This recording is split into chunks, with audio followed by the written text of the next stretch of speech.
in particular is really light on removal and sweepers games 1 and post board. A card that I've had problems with on the mono green side that Sultai occasionally has is Extinction Event. I don't know if you've run into that one yet. Oh, I have.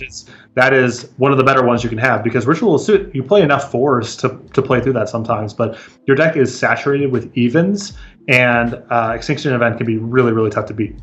Yeah, you are a deck that does have a lot of evens and not a ton of odds. Your odds are mostly Pelt Collector, Lovestruck Beast after sideboard. Even when you do mutate a Gem Raiser, your creature is an even. So, you do have to kind of walk a weird little bit of a tightrope here, trying to play around Extinction Event, and it can be a little bit difficult sometimes. Now, Corey, bringing a little bit of a different list to the table. I know that Crokies online has been working on mono green as well. I know he's particularly fond of the Great Henge and Lovestruck Beast, so we're seeing a little bit more of that take on things here from Corey. On the other side of things, it is Fabrizio Anteri, who is playing Sultai Ramp, and looks like on a mulligan to 5. And let me tell you, if Corey's not smiling, I certainly am. This should be Beatdown City, my friend. Not only is he looking at 5 cards here, but all the lands into the battlefield tap, so he's not even going to be able to curve out smoothly with Growth Spiral and Cultivate. It'll be Heart's Desire to kick things off here for Corey B. And the important thing here with this mono green aggressive deck is just get to the battlefield early. You do hope that if you're a mono green fan like myself, that Corey does draw land number 3 to get Lovestruck Beast onto the battlefield, but has plenty of things to do in the interim, like attack for 1 with a little 1/1 human. That'll be an island. Growth Spiral will be coming soon. He did not draw land number 3, folks. So this game, which was looking to be pretty easy, still, I think, favorable for Corey, but it's not a full-fledged win just yet, as he doesn't have a 5/5 to play on turn 3. The experience that I had with mono green, I think its biggest sort of structural weakness is it's hard for you not to get screwed or flooded. Sometimes it doesn't matter very much because you have enough good 2s to play through a land screw, or you have a Stone Coil Serpent to dump a bunch of mana into, but you kind of want to go 1, 2, 3, 4, 5, and then stop. And decks like that without card drawing, often it's hard to get the best of both ends. 2 copies of Heart's Desire, 1/1's a plenty. Growth Spiral is going to put a Temple of Mystery on the battlefield. Time for a little scry action here for Anteri. That top card's going to go to the bottom. Mystery card on the way. It's a Nissa who shakes the world. Cultivate will be resolving. So, a couple of lands. And now a Breeding Pool enters the battlefield tab. Land number 3 is here. It's not exactly on time, but better late than never. It's a Castle Garenbrig that will enter the battlefield untapped. That'll be Corey's land, and we'll see exactly what play he wants to make here. It does have 6 power on the battlefield with regards to the Great Henge. And we might be getting a little bit love-struck in just a moment. Plenty of 1/1s to ensure that thing can attack. I mean, what's the alternative line here? Nothing too appealing. Yeah, I don't think so. I think it's definitely worth considering, which Corey did do. He attacks there for 6. There's a 5/5, and let's kick it over. Shark Typhoon the draw.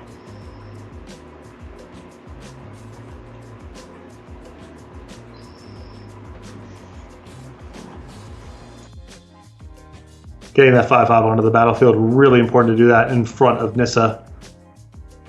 Yeah, that's huge. You want to be able to make it difficult on Fabrizio with regards to the land. That is going to be a 3/3. Now, if I'm Corey in this situation, I still think I'm just ramming Fabrizio's life total and probably ignoring the Nissa. I don't know if I want to play that sub game. Obviously, there's a little bit of fear of a card like Ugin, as here comes the Great Henge. Corey wanting to get that established onto the battlefield. Yeah, for at this point, Anteri is low enough that attacking him is a lot more threatening than trying to whittle down this Nissa over the course of several turns.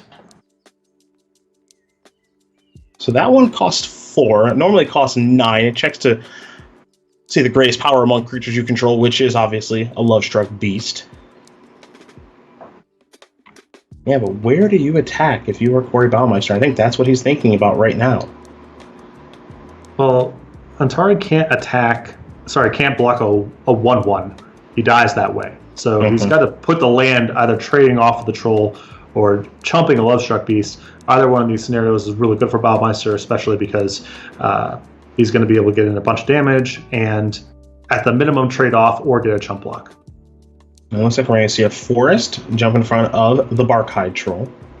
And now Shark Typhoon will be cycled for 2.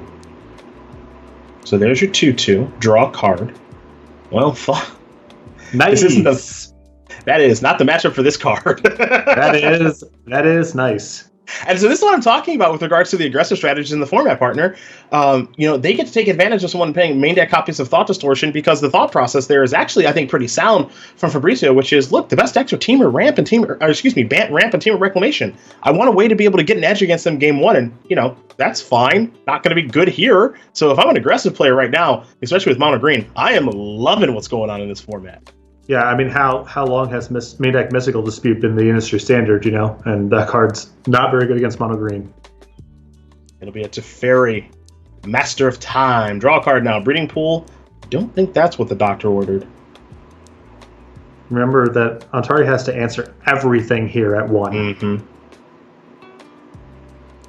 That's 5 creatures that need to be answered. Shark Typhoon can block 1. Nissa activating can block 1. Ether Gust can take care of 1. So that takes care of, I'll call it 3 of the 5. At least for right now. So let's say 2 to go, assuming no life can be gained. And we're not even talking about Baumeister's leftovers that are fueled by the great Henge as well. Yeah. And that's going to take care of game number 1. So Corey Baumeister is going to win game number 1. Mono green aggro very quickly up a game here over Sultai Ramp. Take a look at these players' deck lists and sideboards. You're going to see a card like Noxious Grasp join the equation. Heartless Act, maybe Extinction Event going to come in here. But, it looks like Anteri is prepared for a specific sort of matchup. And Patrick, I don't think this is that.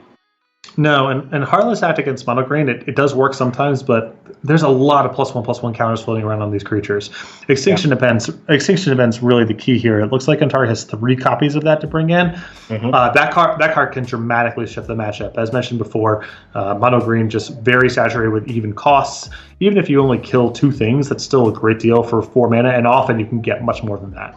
Now, one thing that is going on here with Corey's build of this deck, you see the Great Henge is something he has access to. He's playing 24 lands, 4 of which are Castle Garenbrig. Looks like he's thinking about bringing in some number of Gem Raisers here as well. So mixing up his configuration some. But he does have more 3-drops in the list that I've been having success with, which is good for him here. Lovestruck Beast in the main deck. Yorvo also. So the ability to go 1-drop, 2-drop, 3-drop. Yes, Extinction Event can still be effective, but I don't think it's going to be the full sweeper as often as it would be against the style of mono green aggro that I've been having success with, which has essentially no 3-drops. Yeah, Corey's list is a little bit protected against Extinction Event than I think your average mono green list, but it's still going to be excellent here. Another thing to keep in mind that Stonecoil Serpent also treated as an even cost. This is true. Do want to also mention a brand new YouTube show that we are doing here at Star City Games. It is the Command Chair with Sheldon Menery, where he is chatting with people all things Commander. Wouldn't surprise you, given that he is the godfather of Commander. StarCityGames.com/the Command Chair. For you Commander fans out there, and of course you Sheldon Menery fans out there, be sure to check that out. Brand new show that we were able to kind of put together during this downtime in Magic, able to try out some new things. And I know the Commander is incredibly popular. So again, StarCityGames.com/the Command Chair with Sheldon Menery. It'll be a Pelt Collector to start out game number 1 here for Baumeister. For Fabricio, looks like they're able to keep more than 5 cards with his Sultai Ramp strategy. Started things off with a Triome, and now it's an island to set up a growth spiral. Really nice hand here for Anteri with just mana and some card drawing and 1 thing to play to. Yep. I mean, classic ramp, right? A little bit of ramp. In this instance and in this format, one of your ramp spells in Growth Spiral does draw a card, and you've got a payoff already in your hand, presumably able to find another payoff. So it'll be a Pelt Collector after an attack for 1. It's always kind of a bummer when you draw that second Pelt Collector and you feel like you're supposed to play that instead of a Barkhide Troll or another 2-drop because you just got to grow the other Pelt Collectors. But that's the situation that Baumeister is currently in. Great Henge the draw, not lining up the best right now. Here comes Barkhide Troll. 2 triggers on the Pelt Collectors. They'll grow into 2/2s and attack for 4. Antari's going to fall down to 15, but if I'm Fabricio, I've got, what is this, this is a turn 4 Nissa? And you've drawn a copy of Uro. I mean, this is a nice start. Yep. I mean, you have a ton of presence on the battlefield coming this turn, and then you're going to have a lot of life and a lot of mana to work with where any of your big draws, particularly Ugin, could be enough to cement the game and go to game 3. And what makes this difficult too here for Baumeister is in the last game he was able to ignore Nissa. I don't think that's the case in this game. I think he's got to try to play into Nissa a little bit here. Now he does have the necessary tools to take care of this because he can play a land and a Shifting Ceratops and grow the Pelt Collector into a 3/3. Actually, both of them, and send them all at Nissa. But, we're going to see a little bit of an exchange. And we actually see a Barkai Troll was the draw. And I actually like playing maybe that as opposed to Shifting Ceratops. But Baumeister, I'm sure, will figure out the right line. Yeah, you want to do the Troll first, because if you play the Ceratops and grow your Pelt Collector to 3/3s, the Barkai Troll on the following turn won't pump. So this is kind of the most efficient thing. You also, if you're not really going to do anything with the Ceratops this turn, you'd rather hold it back because it's just a more critical card. Don't want to expose it to removal for no reason. This is for sure. Also, you have the ability to give it haste. You've got plenty of mana to work with here. So all these knuckleheads are going to go after Nissa. And this is going to bite the dust no matter what. So it's now just a question of, does the island want to trade with anything, given that it has the opportunity to do so? And that is the decision that Anteri is going to make and has made. So Pelt Collector will trade with the island. Nissa will get killed by the other Pelt Collector and the Barkai Troll. And Baumeister is going to pass the turn back fairly confidently here, I have to imagine, as now another Triome is the draw. Fabled Passage is the land. Going to start by sacrificing that. And we will see Fabricio move towards Uro. And he needs a little help here. So the Titan of Nature's Wrath is where we're going to kick off this turn. We'll get 2 triggers here, 1 for the escape trigger, 2 for the draw a card, gain 3 life, and put a land onto the battlefield. Heartless Act, the draw here off of Uro. There's your land. Good old Heartless Act against mono green. It's pretty horrible. I love this. Yeah, it is horrible against mono green. I mean, it is an answer to the Ceratops, at least. It's something. There is that. No argument there. Now, Uro's going to come back. It will escape. Cards are removed from the graveyard. 6/6 on the battlefield. Of course, you know the drill. Draw a card. Put a land on the battlefield. Looks like it might be the basic force as opposed to the Triome, because we can cycle the Triome later and gain a little bit of life. So for Fabricio, he is at 21. Ranger's Guile the draw. Seen worse.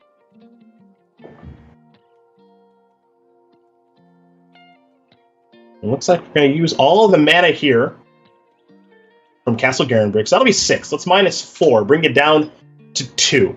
Activated ability, 1 green mana floating. Remember, you can only use this on creature spells and activated abilities, so we'll also give it trample, I'm sure. That's what I always do. And now here comes the Shifting Ceratops, but as you mentioned, partner, Heartless Act can't take care of that. Now, if you're Fabricio, if you're going to Heartless Act that, you're going to want to do it on your main phase to not get blown out by the Ranger's Guile. In the interim, Drow was the draw. Pretty nice there with Uro, which draws you a second card. Look at you figuring it out. Teferi, Master of Time, the draw. Here's the trigger.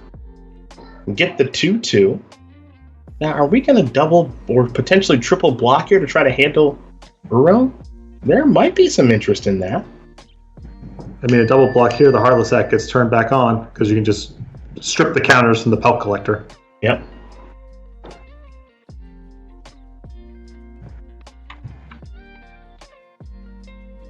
It may be time for Teferi, Master of Time.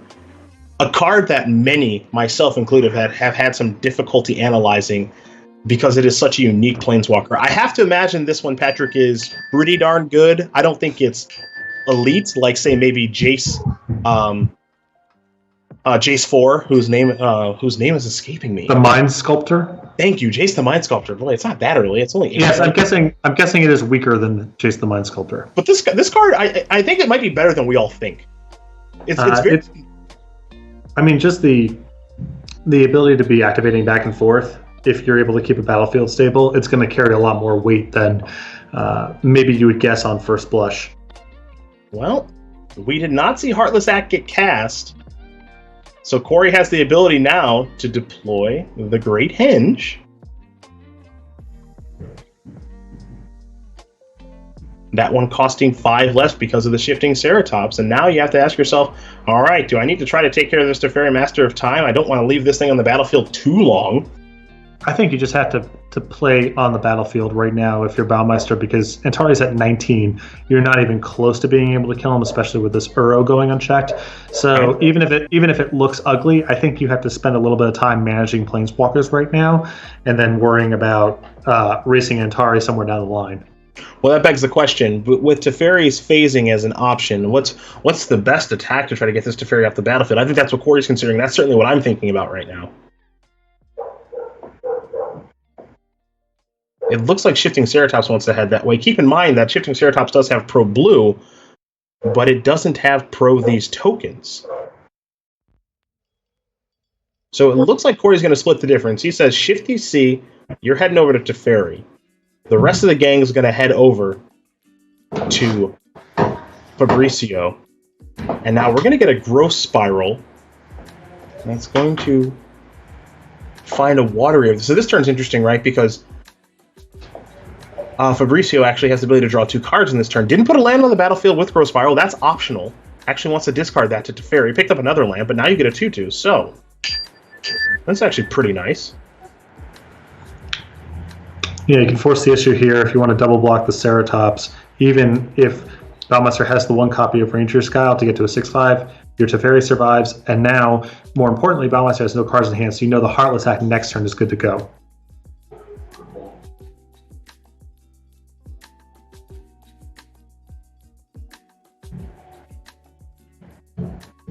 Nope. Let's see exactly how Fabricio wants to do some attacking here. It looks like, okay, so Teferi is going to bite the dust. Damage is going to come through. And now maybe is the plan to activate Jurial's activated ability, which we haven't seen all that much, but I think that might actually just be the game plan. You draw a card with Uro, and assuming you can activate this anytime, which you can, and you're going to get your 2/2 green cat here, we might just have a lethal attack right now. Yeah. We've seen this before, you and I, in our trials and tribulations with mono green. The deck is not very strong against cheap creatures with good text boxes. You don't kill stuff. Priest of Forgotten Gods is like kind of public enemy number 1. But there's other options out there as well. And remember, now hang on a sec. Of course, this is an attack here for 4, 8, 12, 16. Corey could, I think, maybe gain a little bit of life with the Great Henge, but that's not going to be enough. So the activated ability that you saw was until end of turn, creatures you control have base power and toughness XX, where X is the number of cards in your hand. 4 cards in hand means that, yes, Uro gets a little bit smaller, but everything else gets a little bit larger, and that's a winner. Chicken dinner there for Fabricio and Anteri. So if you're Corey, you got to feel good about one thing. You're going to be on the play here for game number 3. That's exactly where you want to be in a matchup like this. So he's going to go back to the drawing board a little bit here with the sideboarding. I imagine Fabricio will as well. And while these 2 players work on that, we want to let you know that you can pre-order your core set. I say pre-order. You can actually order them now. So pardon me. Core Set 2021 Collector Booster Boxes at StarCityGames.com/M21. You can get all your Core Set 2021 products there for sure, but definitely those Collector Booster Boxes as well. So again, StarCityGames.com/M21. Head over there and check that out as we prepare to check out game number 3 here between Baumeister and Fabricio Anteri. Fabricio's hand looks to be good enough. Corey's too. Let's kick it off, Pal Collector. Let's do it to it. The Great Henge is an interesting one to see here post-board because it kind of implies Corey thinks he can play a deep game against Anteri. Remains to be seen if that's true. Especially because Antari is loading up on so much removal too. You think that would make it more problematic to get the Great Henge onto the battlefield in the first place. You would think that, as here is Jural. Barkhide Troll is timely. That can, of course, grow the Pelt Collector. Go ahead, partner. Oh, no, that's just the perfect draw for this turn. You get to Pelt Collector up, and you get to fill out your mana. You have Vivian plus land number 4 already rolled up.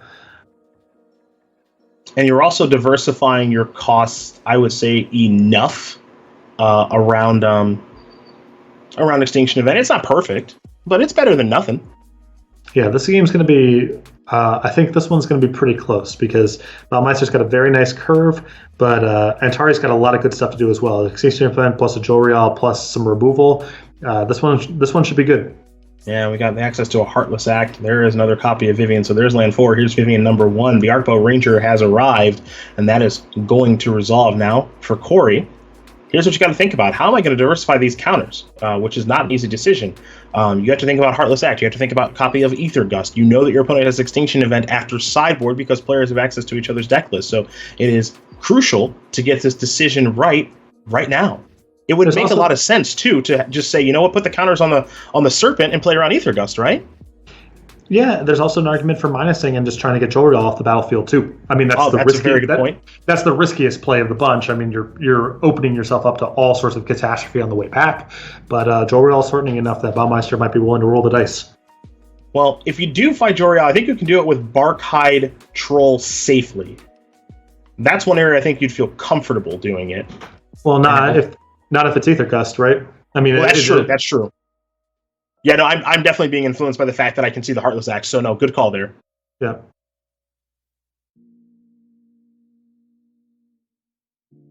Looks like we're going to distribute counters, one on Pelt Collector and one on Barkhide Troll. Okay. Very difficult decision here in the face of that mana.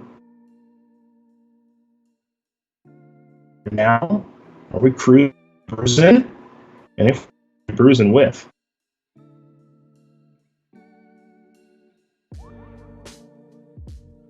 Yeah, no real threat here of Anteri being able to cantrip twice here and get another token with which he could fire back at Vivian on his turn. So, I mean, you can I think you can pretty safely send in.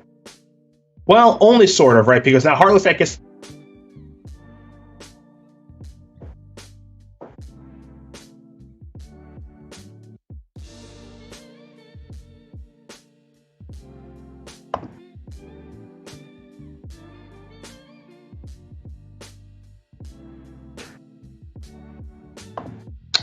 So it looks like we're seeing an attack here with the Pelt Collector here is going to get stripped down by the Heartless Act. Antari's going to block with the Jolreal. So Antari down low to 7, but a lot of really good resources here to come back with and block. It looks like I'm back. The internet, you know.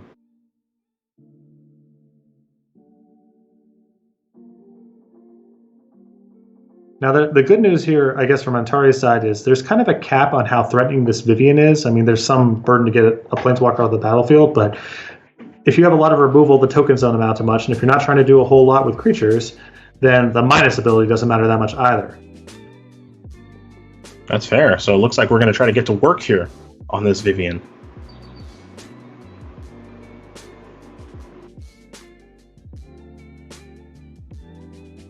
Okay. So there's your block. And now here's your extinction event. Okay. So clear him up with a Vivian left behind. I guess you can fire up this mobilized district, put some counters on that, and move on in. But if that's the worst thing that's happening here for Fabricio, he's got to be feeling pretty good about this, especially if he draws a land next turn. Yeah, if he can play a land and land that Nissa, then he can start kind of churning it over. Oh. Ooh, should have qualified that. If he drew a land that entered the battlefield untapped. And a mobilized district, a card that, you know, I've played a couple copies. You know, it's varied between 1 and 2 insofar as, you know, like it's not Mutavault or even some of the best creature lands in the history of the game, Treetop Village, so on and so forth. But it is enough, and I feel like more often than not, the first one is pretty free. And having one here in this spot is, it looks like maybe, partner, a game winner. I mean, it's not totally free. You have a lot of demands on your green mana, but, you know, there's some control matchups in particular where it's your best card at slogging through sweepers, and we've seen this in the response of an extinction event, and looks like Baumeister will be dialing up lethal here in just a moment. Yeah, Fabricio tried to bluff there a little bit, play that Overgrown Tomb untapped to say, hey, I've got like a removal spell or something, but Corey says, I don't buy it, and I'm going to come across for the W. Mono Green Aggro is going to win this game and match here over Fabricio Anteri playing